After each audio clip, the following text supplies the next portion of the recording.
السلام عليكم ورحمة الله وبركاته.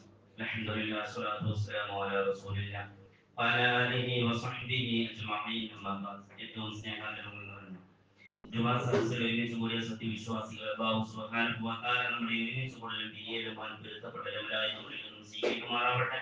നമ്മളിൽ നിന്നും മൺമറഞ്ഞു പോയ നമ്മുടെ മാതാപിതാക്കൾ, ബന്ധുമിത്രാദികൾ, കൂട്ടുകുടുംബങ്ങൾ, സ്നേഹിച്ചവർ, സഹായിച്ചവർ, മറ്റു നിലക്ക് നമ്മോട് ബന്ധപ്പെട്ടവർ അല്ലാഹു സുബ്ഹാനഹു വ തആല ഈ മാസത്തിന്റെ ദിവസത്തിന്റെ ഈ മജ്‌ലിസിന്റെ ബറക്കത്ത് കൊണ്ട് അവരുടെ ഖബറുകൾ അല്ലാഹു സ്വർഗ്ഗ പൂങ്കാവനമാക്കുമാറാവട്ടെ.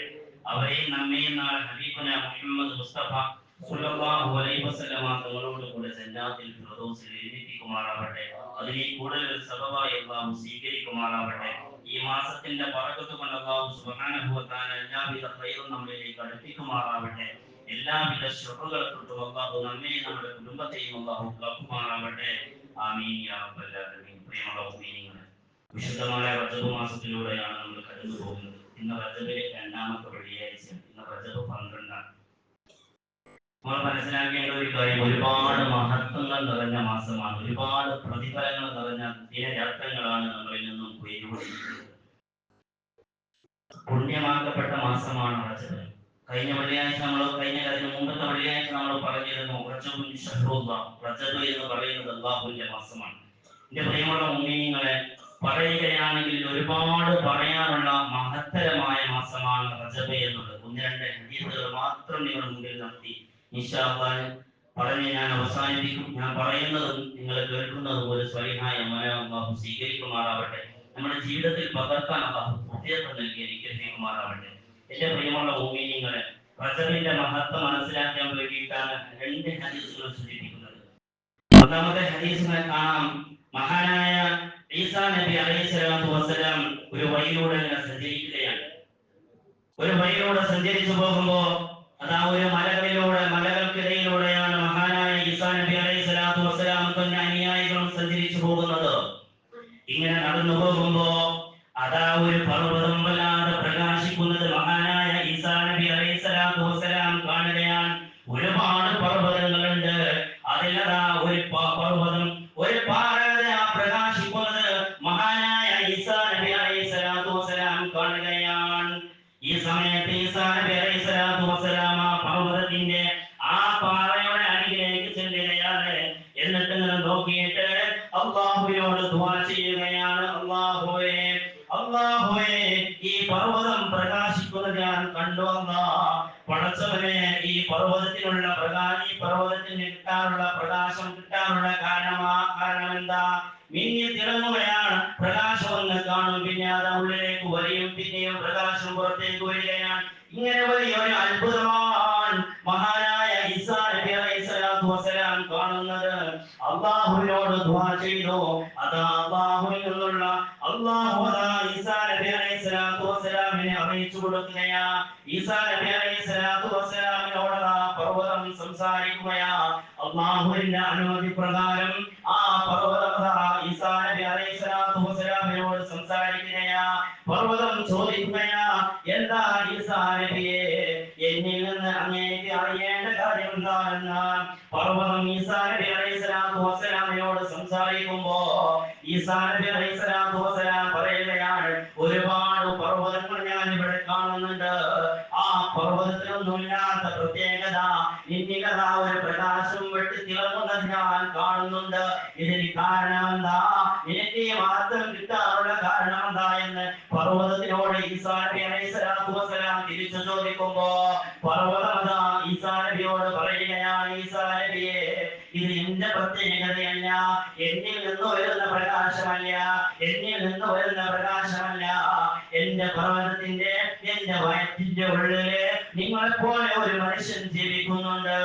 ഒരു വൃദ്ധനായ പ്രായം ചെന്ന ഒരു മനുഷ്യൻ എന്റെ വയറ്റിന്റെ ഉള്ളിൽ താമസിക്കുന്നുണ്ട്, ജീവിതം ആരംഭിച്ചിട്ടുണ്ട് എന്ന് ഈസാ നബി അലൈഹിസ്സലാത്തു വസ്സലാമിനോട് പർവ്വതം പറയുമ്പോ ഈസാ നബി അലൈഹിസ്സലാത്തു വസ്സലാം രണ്ടാമതും അല്ലാഹുവിനോട് ചോദിക്കുകയാ, റബ്ബേ, ആ മനുഷ്യനുമായിട്ടൊന്ന് സംസാരിക്കാൻ, ആ മനുഷ്യനുമായിട്ടൊന്ന് സംവദിക്കാൻ നീ അവസരം തരുമോ അല്ലാഹ്? ഈ സമയം അല്ലാഹു സുബ്ഹാനഹു വ തആല പ്രാർത്ഥന സ്വീകരിക്കുകയാ. ആ പർവ്വതം രണ്ട് ഘട്ടങ്ങളായി മാറുകയാ. ആ പർവ്വതം മനുഷ്യനെന്ന് കടന്നു വരികയാ. വൃദ്ധനായ, പ്രായം ചെന്ന, നല്ല സുന്ദരനായ, മനോഹരമായ ഒരു താടിയെല്ലാം നനച്ച വൃദ്ധനായ മനുഷ്യനാണ് ആ പർവ്വതത്തിന്റെ ഉള്ളിൽ നിന്ന് വരുന്നത്. ഈ സമയത്ത് ഈസാ നബി അലൈഹിസ്സലാത്തു വസ്സലാം ആ മനുഷ്യനോട് ചോദിക്കുകയാ, നിങ്ങളുടെ പ്രത്യേകത എന്താ? നിങ്ങൾ ഏത് സമുദായത്തിൽപ്പെട്ട ആളാ എന്ന് ഈസാ നബി അലൈഹിസ്സലാത്തു വസ്സലാം ആ മനുഷ്യനോട് ചോദിക്കുമ്പോ ആ പർവ്വതത്തിന്റെ ഉള്ളിൽ നിന്ന് കടന്നു വന്ന ആ മനുഷ്യൻ ഈസാ നബിയോട് പറയുകയാ, ഞാൻ മൂസാ നബി അലൈഹിസ്സലാത്തു വസ്സലാമിന്റെ സമുദായത്തിൽപ്പെട്ട ആളാ. മൂസാ നബി അലൈഹിസ്സലാത്തു വസ്സലാമിനെ കൊണ്ട് വിശ്വസിച്ച ആളാ.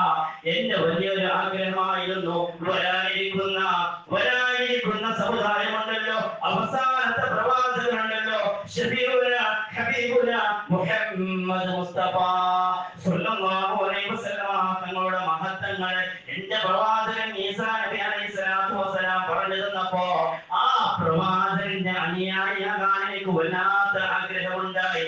ഞാൻ എന്റെ റബ്ബിനോടൊന്ന് ദുആ ചെയ്തപ്പോ അല്ലാഹു എനിക്ക് തന്ന അവസരമാണ് എന്ന് ഈസാ നബി അലൈഹിസ്സലാത്തു വസ്സലാമിനോട് ആ വൃദ്ധനായ ആ പാറയുടെ ഉള്ളിൽ നിന്ന് വന്ന മനുഷ്യങ്ങൾ സംസാരിക്കുകയാ. ഈസാ നബി അലൈഹിസ്സലാത്തു വസ്സലാമിന് വല്ലാതെ അത്ഭുതമാകുകയാ. വല്ലാതെ അത്ഭുതപ്പെട്ടിട്ട് ഈസാ നബി അലൈഹിസ്സലാത്തു വസ്സലാം വീണ്ടും അല്ലാഹുവിനോട് ദുആ ചെയ്യുകയാ. പടച്ചവനെ, എന്താണ് ഞാൻ ഈ കേൾക്കുന്നത്? എന്താണ് ഈ മനുഷ്യനെ കുറിച്ച് ഞാൻ കേൾക്കുന്നത്? ആ മനുഷ്യൻ പറയുകയുണ്ടായി, എനിക്ക് 600 വയസ്സായിട്ടുണ്ട്.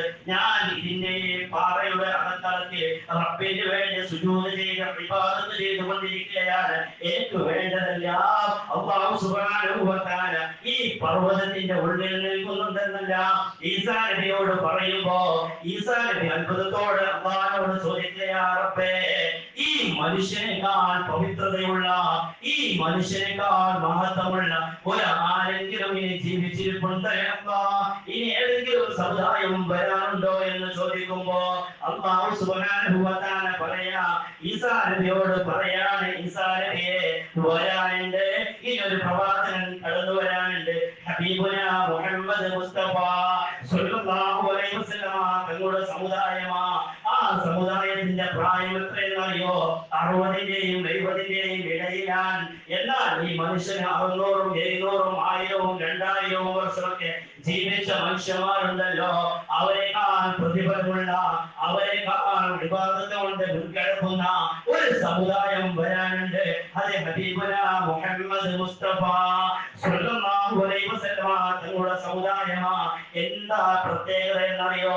അല്ലാഹു ഈസാ നബിയോട് പറയുകയാണ്, കുറഞ്ഞ കാലമാണ് അവർ ദുനിയാവിൽ ജീവിക്കുന്നത്, പക്ഷേ അവർക്ക് കൊടുക്കുന്ന അമലുകളുടെ പ്രതിഫലം ഞാൻ ഇരട്ടിയായി കൊടുക്കുന്നുണ്ട്. ചെറിയ ചെറിയ കാര്യങ്ങൾ ചെയ്താൽ വലിയ വലിയ നേട്ടങ്ങളാണ് ആ സമുദായത്തിലെ ജനങ്ങൾക്ക് ഞാൻ കൊടുക്കുന്നത് എന്ന് ഈസാ നബി അലൈഹിസ്സലാത്തു വസ്സലാമിനോട് അല്ലാഹു പറഞ്ഞിട്ട് അല്ലാഹു പറയുകയാ, അവർക്കൊരു മാസം വരാനുണ്ട്. ആ മാസത്തിന്റെ പേര് റജബ് എന്നാണ്.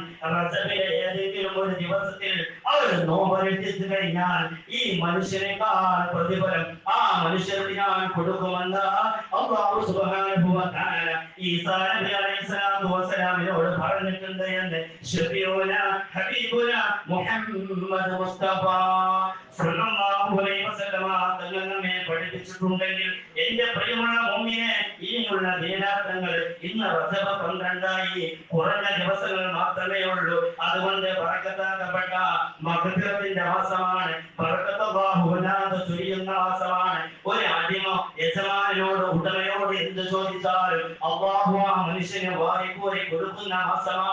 പക്ഷെ എന്ത് വേണമെന്നറിയോ? ചോദിക്കുമ്പോൾ ഹൃദയം ശുദ്ധമാകണം. റബ്ബിന്റെ പൊരുത്തത്തിന് വേണ്ടി ഒരൊറ്റ നോമ്പൊരാൾ അനുഷ്ഠിച്ചാൽ വല്ലാത്ത പ്രതിഫലമാണ് അല്ലാഹു കൊടുക്കുന്നത്. രണ്ടാമത്തെ ഹദീസ് പറയുമ്പോൾ നമുക്ക് തിരിയുമെന്റെ പ്രിയമുള്ള മുഅ്മിനെ, ഹബീബായ സുബ്ഹാൻ തങ്ങൾ പറയുകയാണ്, ഞാനും നബിയും സ്വഹാബാക്കളുമായി ഒരു ഭാഗത്തിലൂടെ നടന്നു പോകുമ്പോ കുറച്ചാളുകൾ മറമാടിയ ഒരു ഖബർസ്ഥാനെ കണ്ടു. ആ ഖബർസ്ഥാനിൽ മുത്തനബി നിന്നു. കുറച്ചു നേരം നിന്നിട്ട് മുത്തനബി അങ്ങ് കരയാൻ തുടങ്ങി. വല്ലാത്ത കരച്ചിലാണ് നബിതങ്ങൾ. ആ ഖബറിന്റെ അരികിൽ നിന്ന് കരഞ്ഞിട്ട് മുത്തനബി ഒന്ന് നീങ്ങിയപ്പോ സ്വഹാബാക്കൾ സഹാബാക്കൾ ചോദിക്കുകയാണ്, സുബ്ഹാനങ്ങൾ പറയാ, ഞങ്ങൾ മുത്തുനബിയോട് ചോദിച്ചു, നബിയെ എന്തിനാണ് ഖബറിന്റെ അരികിൽ നിന്ന് നിങ്ങൾ കരഞ്ഞെന്ന് ചോദിക്കുമ്പോ നബി തങ്ങൾ പറയാ, ഞാൻ ആ ഖബറാളികൾ നോക്കുമ്പോ വല്ലാത്ത അദാബ ഖബറിൽ നടക്കുന്നത് ഞാൻ കണ്ടു സ്വഹാബ. എന്നിട്ട് മുത്തുനബി പറയാ, റജബ് എന്ന മാസത്തിലൂടെ കടന്നുപോയ മനുഷ്യന്മാരല്ലേ ഇവര്. ഏതെങ്കിലും ഒരു ദിവസത്തില് നോമ്പനുഷ്ഠിക്കുകയും പകൽ നോമ്പനുഷ്ഠിക്കുകയും അന്നത്തെ രാത്രി ആ രാത്രി നിസ്കാരം കൊണ്ടും ഇബാദത്ത് കൊണ്ടും അവര് ആ രാത്രി കഴിച്ചു കൂട്ടുകയും ചെയ്തിരുന്നുവെങ്കിൽ ഈ ഖബറിന്റെ അദാബിൽ നിന്ന് ആ മനുഷ്യന്മാര് രക്ഷപ്പെടുമായിരുന്നു സ്വഹാബ എന്ന് മുത്തുനബി നമ്മളോട് പറഞ്ഞു എന്ന് സുബ്ഹാനങ്ങൾ പറയുന്ന ഹദീസിലൂടെ നമുക്ക് കാണാൻ സാധ്യമാകും എന്റെ പ്രിയമുള്ള മുഅ്മിനീനെ. അതുകൊണ്ട് ഇൻഷാ അല്ലാഹ് ഇനിയുള്ള ദിനരാത്രങ്ങൾ രാവും പകലും ഇബാദത്തുമായി കഴിച്ചു കൂട്ടാൻ നമ്മളൊക്കെ പരിശ്രമിക്കണം. റബ്ബ് തആല തൗഫീഖ് നൽകി അനുഗ്രഹിക്കുമാറാവട്ടെ.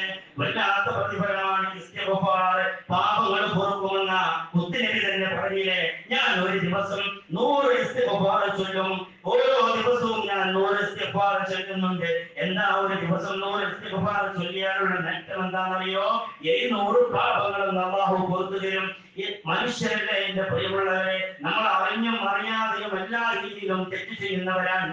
അതുകൊണ്ട് ഒരു ദിവസത്തിൽ തന്നെ എത്രമാത്രം തെറ്റുകളാണ് നമ്മുടെ ഹൃദയത്തിലേക്ക് പോകുന്നത്.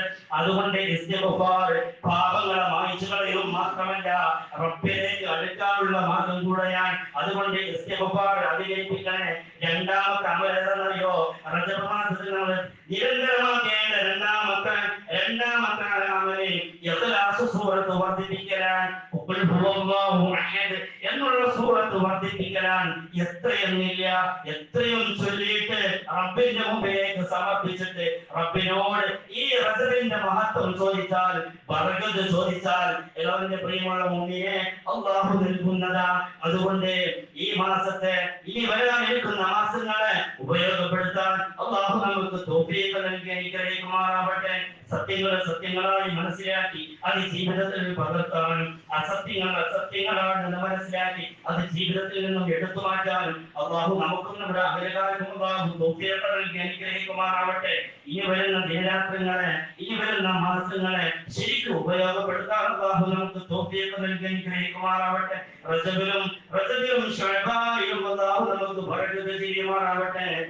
ശുദ്ധമായ റമദാനിലേക്ക് അല്ലാഹു നമ്മെ എത്തിക്കുമാറാവട്ടെ.